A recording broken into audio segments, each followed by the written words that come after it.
Dalam video sebelumnya, yang berjudul Tahapan Menuju Kiamat Besar di 2077, saya telah mengungkap bahwa dari hasil mencermati Wahyu Yohanes dalam Kitab Wahyu, saya menyatakan bahwa tampaknya Wahyu Yohanes tersebut mengisyaratkan kiamat besar akan terjadi di 2077.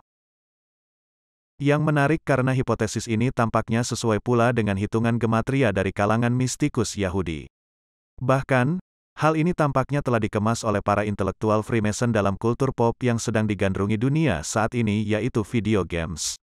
Dalam sebuah video game terpopuler sejagat raya, Cyberpunk 2077, diceritakan bahwa setelah masa pos-apokalipse, dunia sepenuhnya bebas dari dogma agama dan ketuhanan.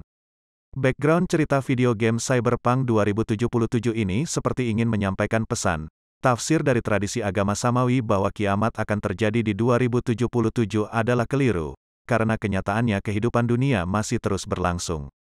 Seri video game Cyberpunk 2077 dirilis pada Desember tahun 2020, atau sekitar 9 bulan setelah saya merilis artikel dengan tema yang sama, pada bulan Maret tahun 2020. Ketika video game ini dirilis, saya cukup terkejut karena angka tahunnya sama dengan yang saya sebutkan dalam artikel. Tapi lebih terkejut lagi, ketika tahun 2077 sebagai latar belakang cerita video game tersebut, tampak lebih merupakan counter opini dari apa yang saya sampaikan dalam artikel. Penting untuk dipahami bahwa pada seri-seri sebelumnya, set latar belakang cerita Cyberpunk tidak menggunakan tahun 2077. Di edisi pertama yang terbit tahun 1988, setnya berlatar tahun 2013.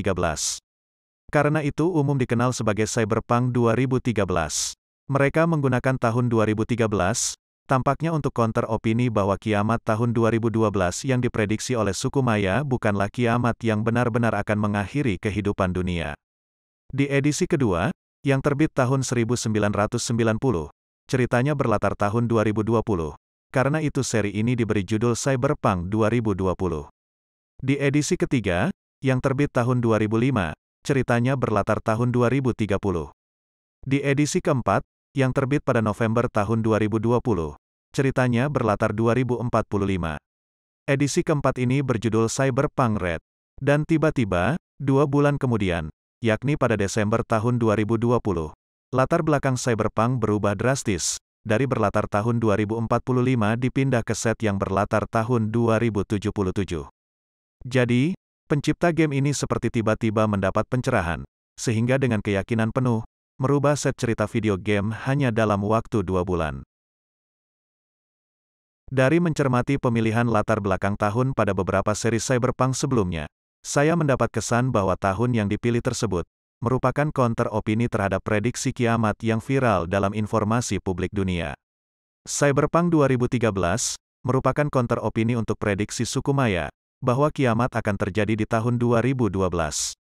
Cyberpunk 2020, merupakan counter opini untuk prediksi yang sempat viral, bahwa kiamat akan terjadi di tanggal 21 Juni tahun 2020.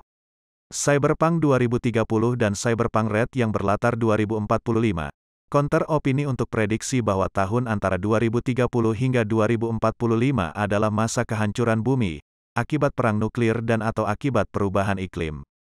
Demikianlah, Cyberpunk 2077, tampaknya adalah counter opini yang ditujukan untuk narasi dari agama Samawi, bahwa kiamat akan terjadi di tahun 2077 atau selambat-lambatnya tahun 2078. Bisa dikatakan, counter opini mereka ini menyasar generasi milenial, generasi Z, dan generasi-generasi selanjutnya. Pada bulan Maret ini, situs fatlibahari.id telah memasuki masa jatuh tempo untuk pembayaran domain dan hosting. Untuk melanjutkan paket berlangganan tersebut, dan untuk menutupi biaya maintenance situs, saya membuka saluran donasi bagi teman-teman yang bermurah hati dan berkenan membantu. Terima kasih atas perhatian dan dukungan teman-teman sekalian. Insya Allah bantuannya akan bernilai amal jariah di sisi Allah. Sekian, apa yang wajib saya sampaikan dalam kesempatan ini. Semoga bermanfaat. Salam.